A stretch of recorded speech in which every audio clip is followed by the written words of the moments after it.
आप देख रहे हैं इंडिया टाउन न्यूज, भारत की बात। नमस्कार, आप देख रहे हैं इंडिया टाउन न्यूज। मैं हूं आपके साथ दिवाकर और स्वागत है आपका हमारे खास कार्यक्रम नेशनल पॉलिटिक्स में। आइए आज के नेशनल पॉलिटिक्स के सेगमेंट में बात करते हैं 7 राज्यों के 13 विधानसभा सीट पर हुए उपचुनाव के परिणाम के बारे में। जी हां, सभी 13 विधानसभा सीटों पर चुनाव परिणाम आ चुके हैं और इन सभी सीटों पर इंडिया गठबंधन ने जबरदस्त प्रदर्शन करते हुए 10 सीटों पर जीत दर्ज की है, जबकि एनडीए गठबंधन केवल 2 ही सीट जीत पाई है। वहीं बिहार की 1 सीट पर निर्दलीय प्रत्याशी ने चुनाव जीता है। आइए आज के इस खास सेगमेंट में इस चुनाव परिणाम के बारे में आपको विस्तार से बताते हैं। दरअसल देश भर के 7 राज्यों की 13 विधानसभा सीटों पर हुए उपचुनाव के नतीजे शनिवार को जारी हो गए। 10 जुलाई को इन 13 सीटों पर उपचुनाव के लिए वोटिंग हुई थी। चुनाव आयोग के अनुसार तमिलनाडु की विक्रवंडी विधानसभा सीट पर सबसे ज़्यादा वोटिंग हुई, वहीं उत्तराखंड की बद्रीनाथ सीट पर सबसे कम मतदान हुआ। इन सीटों पर विभिन्न दलों के मौजूदा विधायकों के निधन, इस्तीफे और रिक्तियों के कारण उपचुनाव कराना पड़ा। जिन जिन सीटों पर उपचुनाव हुआ उसमें बिहार की रुपौली, पश्चिम बंगाल की रायगंज, रानाघाट दक्षिण, बागदा और मानिकतला, तमिलनाडु की विक्रवंडी, मध्य प्रदेश की अमरवाड़ा, उत्तराखंड की बद्रीनाथ और मैंगलोर, पंजाब की जालंधर पश्चिम और हिमाचल प्रदेश की देहरा, हमीरपुर और नालागढ़ की सीट शामिल है। इस विधानसभा चुनाव में इंडिया गठबंधन ने जबरदस्त प्रदर्शन करते हुए 13 में से 10 सीटों पर जीत दर्ज की है।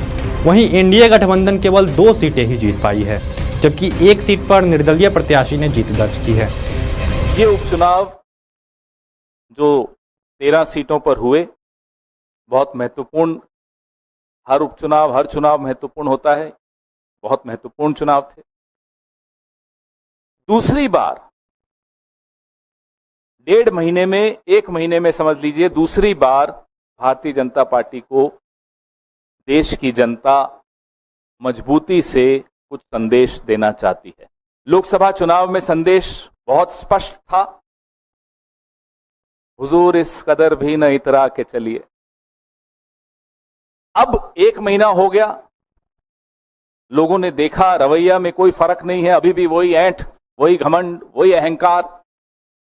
फिर से एक संदेश दिया। जिन सीटों पर इंडिया गठबंधन को जीत मिली है उसमें रायगंज, रानाघाट दक्षिण, बागदा, मानिकतला, विक्रवंडी, बद्रीनाथ, मैंगलोर, जालंधर पश्चिम, देहरा, नालागढ़ की सीट शामिल है। वहीं एनडीए गठबंधन ने जिन सीटों पर जीत दर्ज की है उसमें अमरवाड़ा और हमीरपुर की सीट शामिल है। इस विधानसभा उपचुनाव में कांग्रेस और टीएमसी ने 4-4 सीटों पर जीत दर्ज की है।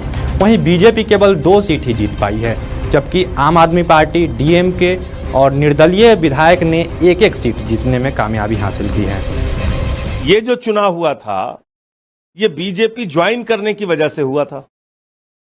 पंजाब के मुख्यमंत्री ने पूरी मेहनत की वहां रह के अपने मंत्रियों विधायकों के साथ, एक एक कार्यकर्ता लगा, भगवंत मान जी लगे, तो सारे लोगों ने मेहनत करके वहां की सीट जिताई और ये बड़ी जीत है। 38,000 वोटों से जो जीत हुई है ये कोई छोटी जीत नहीं है। इसलिए पंजाब के मुख्यमंत्री को, एक एक कार्यकर्ता को, आम आदमी पार्टी को मैं हृदय से इस बड़ी जीत के लिए बधाई देना चाहता हूं। लोकसभा चुनाव के ठीक बाद हुए इस विधानसभा उपचुनाव में इंडिया गठबंधन ने जबरदस्त प्रदर्शन करते हुए बीजेपी और एनडीए को पीछे छोड़ दिया है। पश्चिम बंगाल की सभी 4 सीटों पर टीएमसी ने जीत दर्ज की है। वहीं हिमाचल प्रदेश और उत्तराखंड की 5 विधानसभा सीटों में से कांग्रेस ने जबरदस्त प्रदर्शन करते हुए 4 सीटें जीती हैं, जबकि बीजेपी केवल 1 सीट ही जीत पाई है। इसके अलावा बीजेपी ने मध्य प्रदेश में भी 1 सीटें जीती है। इस तरीके से बीजेपी इस विधानसभा उपचुनाव में 2 सीटें जीतने में कामयाब हुई है। वहीं पंजाब की 1 सीट पर आम आदमी पार्टी को जीत मिली है और तमिलनाडु में डीएमके ने 1 सीटें जीती है, जबकि बिहार की रुपौली सीट पर निर्दलीय प्रत्याशी शंकर सिंह को जीत मिली है। तो ये थे 7 राज्य के सभी 13 विधानसभा सीटों पर हुए उपचुनाव के परिणाम के बारे में। आज के इस खास सेगमेंट में फिलहाल इतना ही। देश और दुनिया की बाकी तमाम खबरों के लिए आप देखते रहिए इंडिया टाउन न्यूज और मुझे दीजिए इजाजत। नमस्कार। आप देख रहे हैं इंडिया टाउन न्यूज, भारत की बात।